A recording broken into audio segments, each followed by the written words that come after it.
Hello and welcome to this week's Mollie Sommer Show. This week on the show, I have my beautiful friend Julia Armet, and we recorded this chat a couple weeks ago live on Instagram. So pardon every once in a while when there's a little bit of feedback with the microphones. Beyond that, though, Julia is a great example of how high-level consciousness and the mindset of a visionary creative can bring forth incredible innovation and new ideas. And in this case, Julia's passion and mission is to bring her ideas into the workforce and create a new culture, a new norm as we go forward post-pandemic. So as always, remember that you can create anything you desire. And life is a ride, so bring your hands and feet inside the car and enjoy this amazing ride. We'll see you guys next time. Thanks for being here. Thank you, Julia, for being here. I'm just going to take a moment and introduce you to everybody who's joining here live on Instagram or watching the replay or listening to the podcast of the Mollie Sommer Show. Julia Armet is the founder of the Higher Playbook, a people and culture consultancy on a mission to rehumanize our work with a professional trajectory that spans industries, including media, technology, coaching, and leadership consulting. Julia believes that meaningful professional relationships are the key to business sustainability. As a certified professional coach and workplace facilitator, Julia is passionate about creating workspaces for individuals to deepen their connection to themselves, each other, and the world. Her philosophical and innovative approach to workforce development is inspiring the next generation of visionary leaders who are collectively creating a more equitable and inclusive workplace around the world. Welcome, Julia. I'm so excited that you're here. Thank you so much, Mollie. I feel like you and I go way back, and I appreciate our story, but I feel like we've never actually done these sort of lives and talked about it. So I'm looking forward to reminiscing, but also sharing new perspective. Yeah, absolutely. And I love that because that's exactly where I want to start today. I want to start by sharing the story of how we met and how our connection, our special connection, because it really is a very special connection, has unfolded over the years. So I'm going to share my perspective first, if that's okay with everybody. In 2019, pre-COVID, I was listening to my inner guidance. And my inner guidance was telling me to start working online. And before this, I was teaching yoga, I was teaching meditation, I was doing a lot of in-person coaching, but it wasn't feeling that fulfillment and that growth anymore. And so my intuition was telling me to move online. And so I applied for a job with a company doing matchmaking. And Julia was the first face of the company. And I remember getting on our onboarding call and just being like, who is this woman? She held such a powerful presence and was so informative, and the space she held was so open. And I remember feeling super nervous because it was something I had never done like that before. And she just made me feel so welcome. And I remember putting a pin in the idea of Julia and thought to myself, I have to get to know this girl. I have to follow whatever this line of attraction is. And it just unfolded so beautifully. And so, of course, when COVID hit, Julia stepped out and really spread her wings. And I remember going, I'm going to follow her. Amazing. Yeah. And what a life-changing experience it's been. It's amazing the way the World Wide Web works. And that story I recall similarly. I really remember though, when we first met, you're sharing your story and you're talking about having twins. That was one of my first little anecdotes. And that's how it worked for me. I would meet so many people back in the day just through interviewing and being able to then open the door and experience onboarding together, which prior to COVID, I don't think many people can appreciate the level of connection that occurs online. But just to be able to not realize the impression I left, but then come COVID, be able to build that relationship with you and really become friends. It mattered to me, that moment of stepping out and having people there who I already could trust and look to in my community, and that belief, okay, anything is possible. And then creating businesses during COVID. It's amazing to now see you just with all the different creative expressions of your brand and know that it happened because you had the courage to step on the World Wide Web back in probably 2018 or so. It's been 5 years, and I think we both have experienced a lot of growth during that time. Yeah. Oh, I love that. It's so fascinating to me how our perspectives are different, and yet there's something there for everybody that just reels us in, right? Yeah, it's so amazing. Yeah. So are you ready for this conversation? Are you ready to dive into these questions that I have for you? I first of all want to say you did a great job prepping. Mollie is amazing as far as being an interviewer because she put together questions and showed me, and I'm definitely going to answer them stream of consciousness, but you definitely know how to showcase people. Thank you. That means a lot coming from you. Thank you.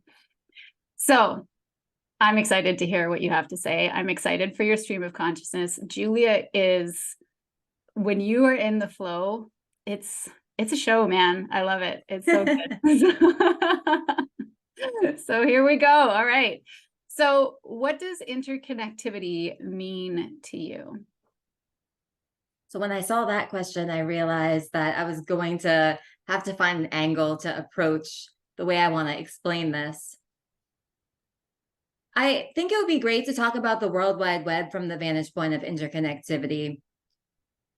If we think about our society and the social whole and the reality that we each play a part and that we each have so many connections accessible to us, both within ourselves, within our relationships, and then within the cultures that we are in, I see that as interconnectivity. And so if there's a visual, I consider the World Wide Web and just opening up your computer every day and just having access to inspiration to give you awareness of who you are, new connections to build your network and really access new opportunities. And then to be able to play your part within, let's say, a cause that matters to you and feel a part of something bigger than yourself. Something so abstract that prior to the World Wide Web, people could talk about on a spiritual level, we experience every day when we open up our computer and we say, I'm going to connect today and I'm going to just experience what I wish to experience with the world as my oyster. And so when I talk about interconnectivity, I have a belief that we all are connected and we can all play a part in shaping the evolution of our world.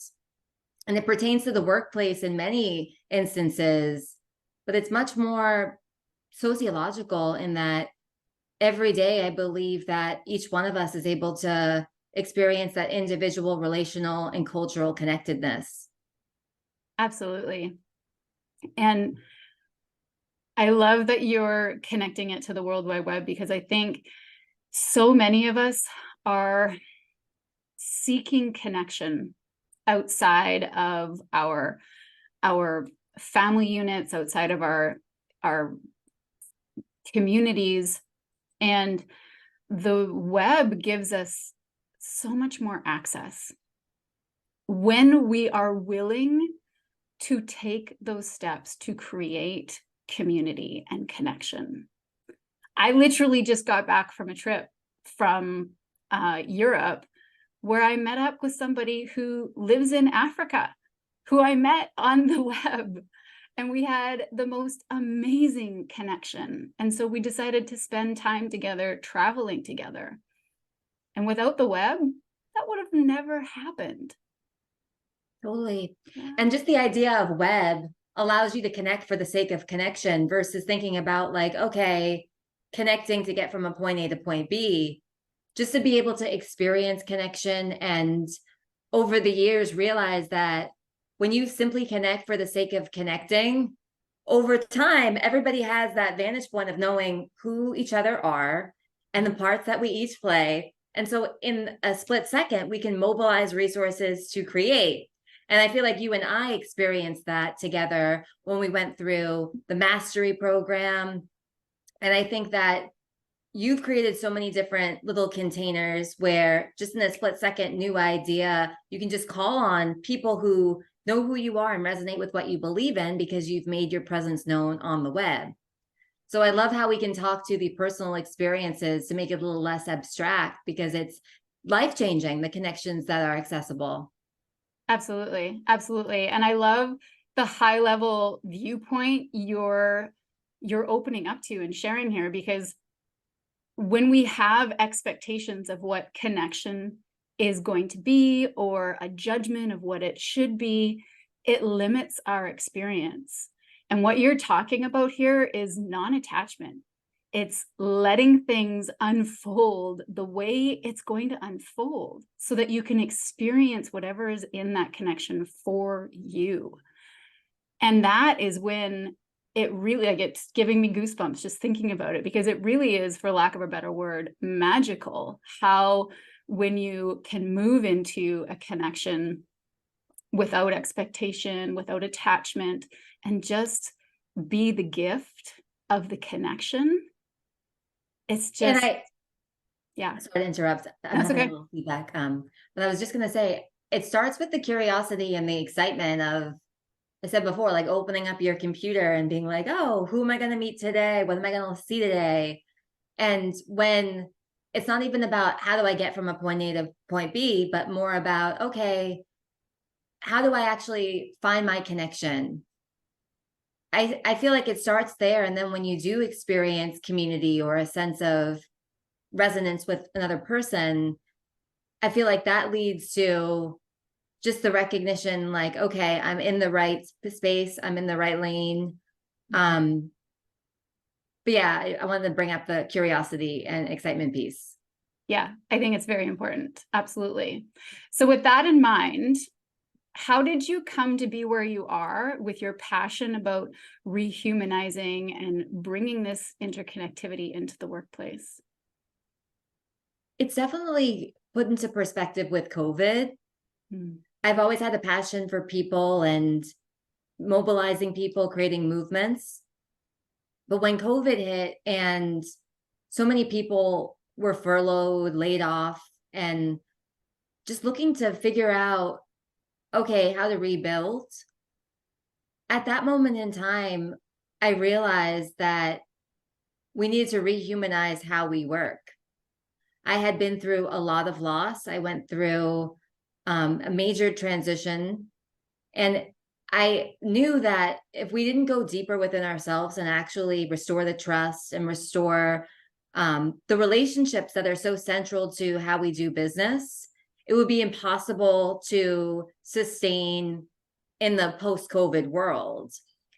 And we've seen just in a short period of time how our workforce has become non-localized. I recognized that 3 years ago, before it became the new norm, that if we didn't establish that interconnectivity and that sense of belonging and loyalty amongst the workforce, it would be really impossible to continue to build and grow companies in the way that companies like to grow.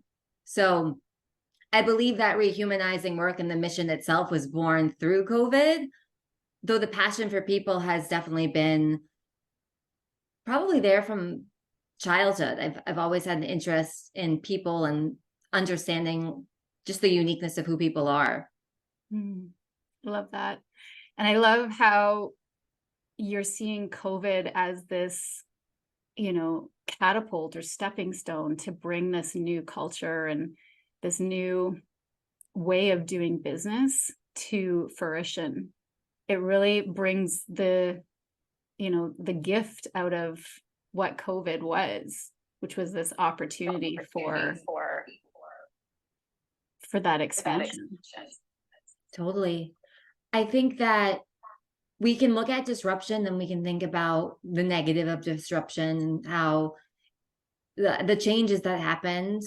A lot of the time, organizationally, you can hear perspectives where you think about the negativity of no longer having an office, or all the changes in terms of expectations of professionals. But I consider disruption from a vantage point of reset and the reality that with the COVID disruption and having that on a global scale where so many people at the same exact moment in time were moving in a new direction in a way that wouldn't have been possible if we didn't have such a universally impactful experience.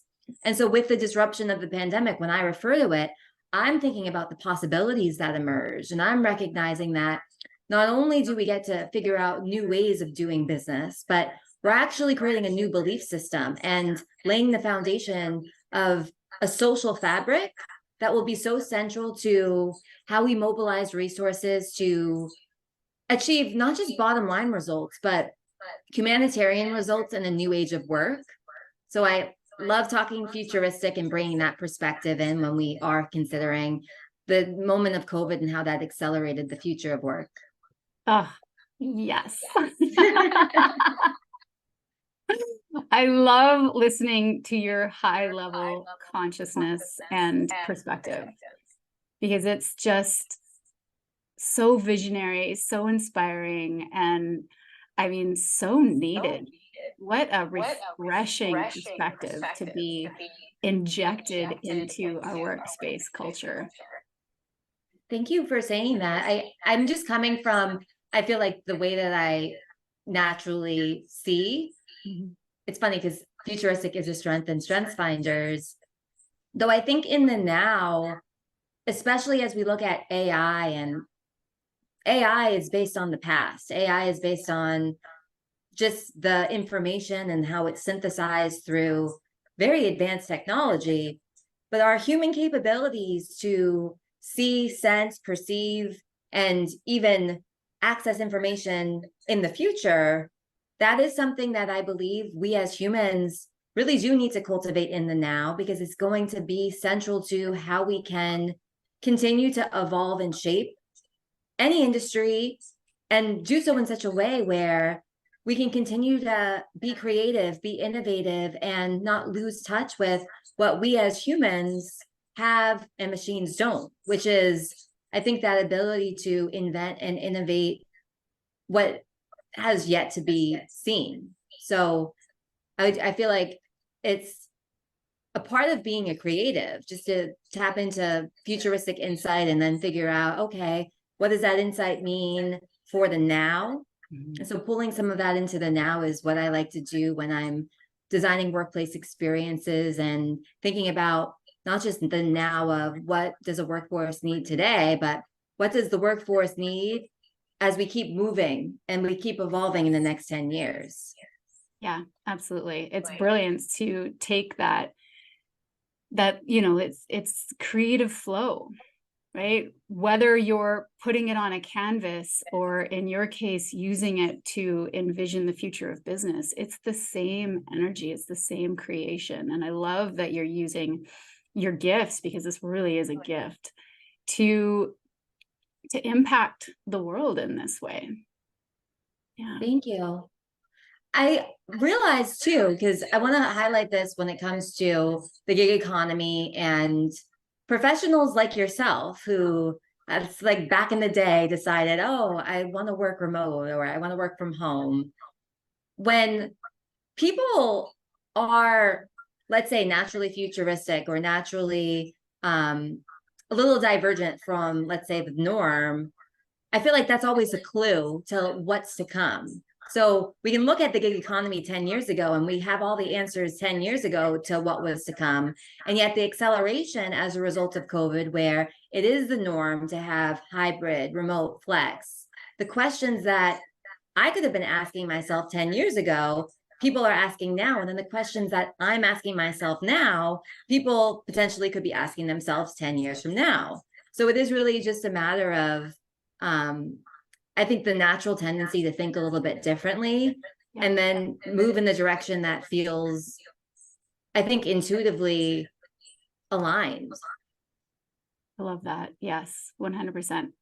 What advice would you give someone who's just learning about this energy of interconnectivity and synergy that we're talking about here? I feel like just cultivating a sense of connection to self is really where to start. When you are asking yourself, what do you enjoy? What interests you? And connecting to the part of yourself that makes you feel like you. To first know who you are is so important before you start to look for like-minded people. It's almost as though cultivating that inner knowing and that inner compass is then what allows you to then take that self-awareness and start to create relational awareness. And then from there, to put yourself in a community or in a culture where you can be working alongside people. It's like building blocks, self, relationship, group. And sometimes it's very overwhelming to think, okay, where do I fit in? What's my place in the world? But if you can really just return to that sense of belonging to self, I personally have just spent a lot of time in terms of my own just self-discovery, just taking time away from the world and really reconnecting to self. And so for anyone who's watching and you're like, okay, well, I really do want to experience a sense of interconnectivity, but that seems far out there, that seems hard to reach. I just think that being able to actually return to self is an important process that once you know who you are, it's so much easier to just make decisions that then over time allow you to actually not just see your life, but actually see the ripple of impact and the connectedness that you experience in life. Yeah, absolutely. I mean, we've been hearing for how many years in self-development that everything starts inside.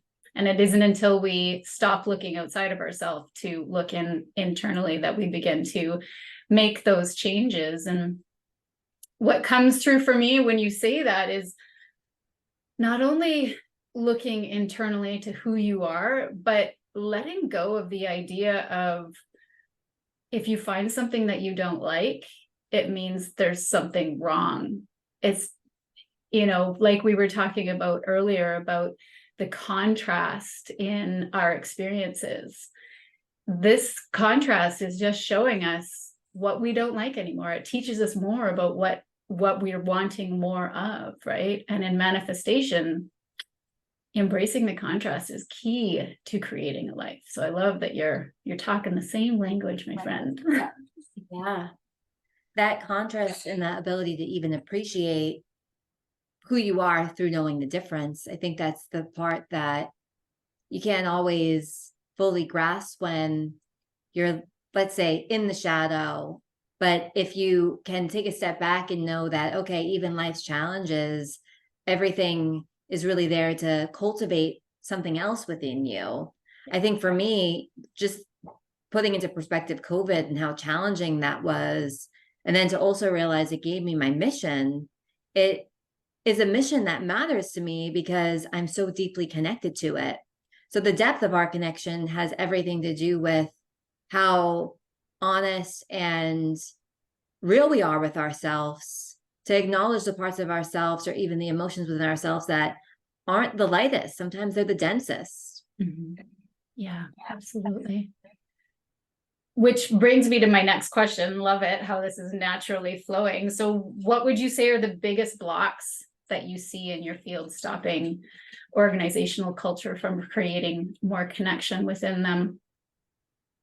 Definitely more systemic. So I feel like when we think about blocks and we think about, okay, this or that, we can really acknowledge symptoms. But I think on a more philosophical level, the belief system of business is outdated.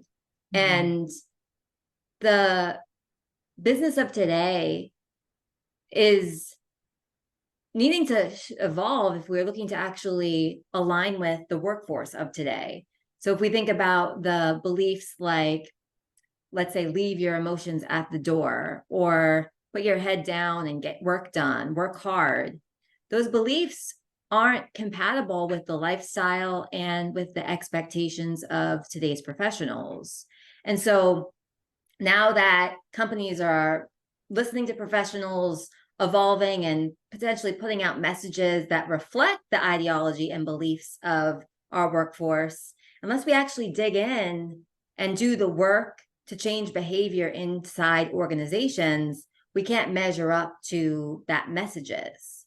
So let's call it the embodiment gap. If we're looking at, philosophically speaking, this broad embodiment gap between what organizations today stand for, in many ways, what our workforce stands for, and then how our institutions, organizations are set up to support those missions, there's a gap.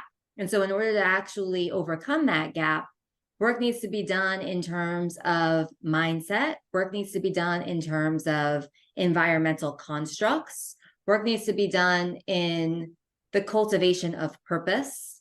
And there needs to be a readiness and willingness, especially from top-down leadership, to look within yourself, to address some of those sometimes unconscious biases, sometimes autopilot behaviors, or just cultural norms, and start to question, and not be afraid to change, but instead realize that the way that business was done before is not supporting what our world today needs. Yeah. And that ultimately is what I see if I'm looking at connection in the workplace right now and why it's important. We don't learn to relate. It's going to be really hard to mobilize resources effectively to achieve the missions that companies have. Yeah, absolutely. Absolutely. I work with creative entrepreneurs, and when I started the entrepreneur journey, I knew that becoming an entrepreneur was going to be the greatest act of self-development I would ever undertake. And it's part of the reason why I left the workforce, is because I didn't have that support and inspiration to go down that route. So I love what you're bringing to the workforce and to these organizations, is really that entrepreneurial mindset of self-development and alignment into the culture of an organization.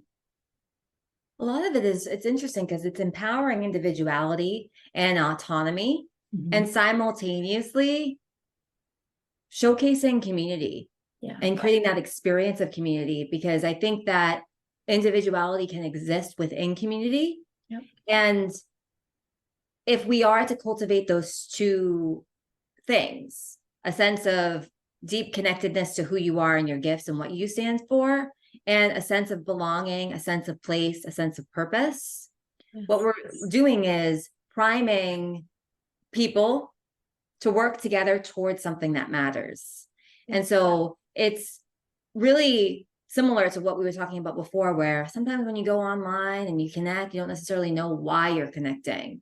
In the workplace, when you're connecting for the sake of connecting, and we have time and space dedicated to connection, when it's time to mobilize because, let's say, a challenge comes along, or it's time to mobilize because there's an initiative and a cause that really matters to an organization, people move with that, and they know exactly the parts that they each will individually play, along with how they can call on one another to work together and really harness that synergy towards something. And when we can experience that together, those are the moments that actually allow for us to say, my career is meaningful. Those are the moments that allow for organizations to stand out and be recognized for their innovations. So it's amazing just to be able to take these philosophical constructs and realize how important they are in embedding them into the everyday culture of work. Yeah, I 100% agree. In speaking to what you just said, as we move forward and as we create not only the individuality empowerment and the connection and the community within the organization, what would you say to these organizations as their biggest shifts or benefits to implementing this process?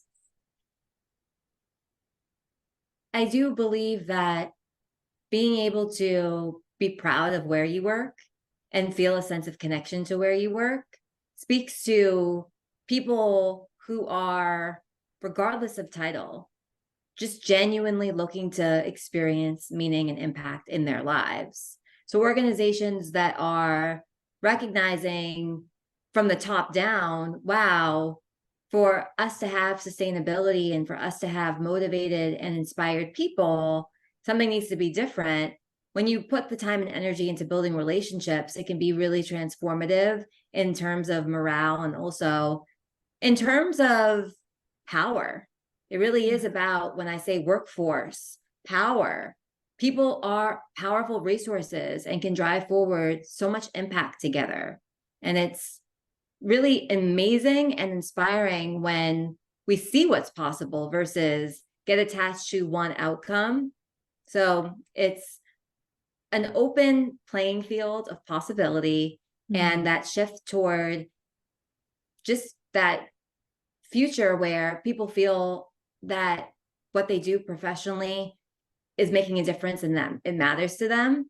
Yeah. That's definitely something that definitely resonates with those who have a high moral imagination and believe in the fact that they can, as individuals, make a difference in the world. Yeah, 100%. I love that. Oh, such a great conversation. I could honestly continue talking for so long, but alas,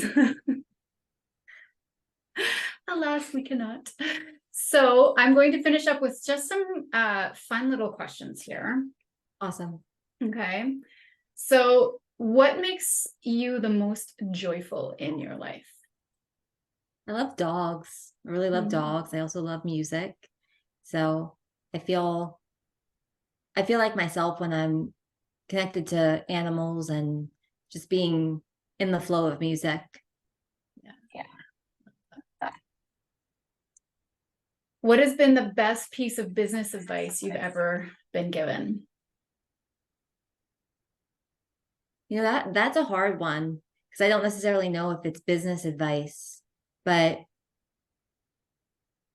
it's just more existential. Get personal, and just to be able to bring more of yourself into what you do professionally and have that permission. That for me, I think was a major step when I started to say, I want to bring more of myself into what I do professionally. Yeah, love that. So important. Okay, and let me see one more. Where can our audience connect with you?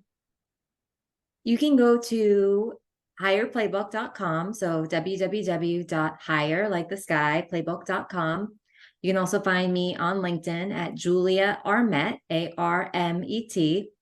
And yeah, I'm very open on Facebook and any social channel. So know that you can reach out, and I am inspired by individuals who are looking to create impact in the world and really ready to take big steps forward and showcase who they are while also impacting people in the process. Yeah, absolutely. And you mentioned before that you have some space for some new mentorship. So tell us about that. Yeah.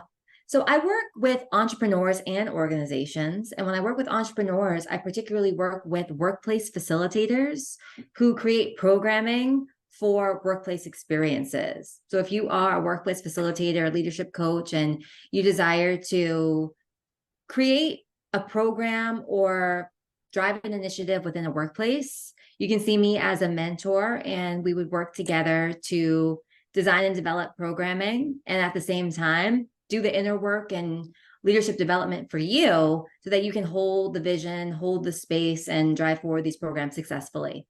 Amazing. Amazing. Highly recommended, everybody, by the way. Julia, when I worked with her, she was such a wonderful, wonderful mentor. So I can't express that enough. You're amazing, Mollie. I really want to just say that I believe when we all show up and we all are playing our parts, that it very much is peer to peer. And when we went through what we went through, like especially in 2020, when nobody really knew what was going on in the world, and we were just operating from literally raw potential. We're like, what can we create? Mollie and I created some really amazing things in 2020.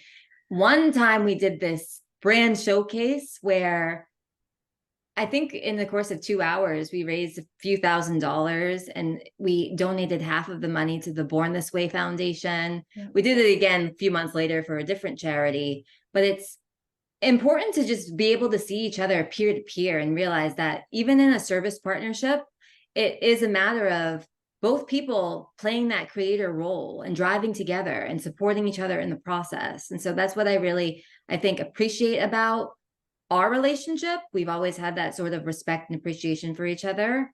And I've been able to lean into you just as much as you've probably been able to lean into me. Yeah, absolutely. Thank you. Thank you for that. Well, everybody, thank you so much for watching here on Instagram. If you're watching the replay or listening to the podcast, thank you so much for being here. If you like this, please comment, subscribe, and we'll see you guys all next time. Bye, everybody. Wow, this is great. So thank you for being with us today. I really hope this conversation inspired you to start living from your futuristic self. And with that in mind, I want to share with you what I have coming up in October here. I have 3 exclusive spots for individual one-on-one coaching that will address where you are and guide you into manifesting the freedom, the creative expression, and the dream life that you have been wanting to create. These spots are ready for the individual who is ready to invest in their future. You're ready to do what it takes to get the results that you want. You're ready to co-create with the universe and let go of resistance so that you can allow ease into your life. If you're ready to break free from repeating the same patterns and getting the same old results, then I have the solution for you. Coaching with me will help you gain confidence and courage. You'll move towards financial freedom. You'll create peace and calmness from within. You'll connect to the abundance of health, wealth, and love. Your connections and relationships will begin to cultivate more meaningful and supportive relationships. You will align with your purpose and you will experience a much more joyful way of living. My process is proven time and time again to support you achieve this freedom and expression. My methods are personalized for you so that you can transform your life the way you want to create it. Now, if this sounds like something you have been looking for, don't miss out on this opportunity for growth and transformation. These 3 spots will go quickly and they are in high demand, so don't waste a moment. Take a step right now and say yes to your future. Click the link in the comments and book your free Ignite Your Vision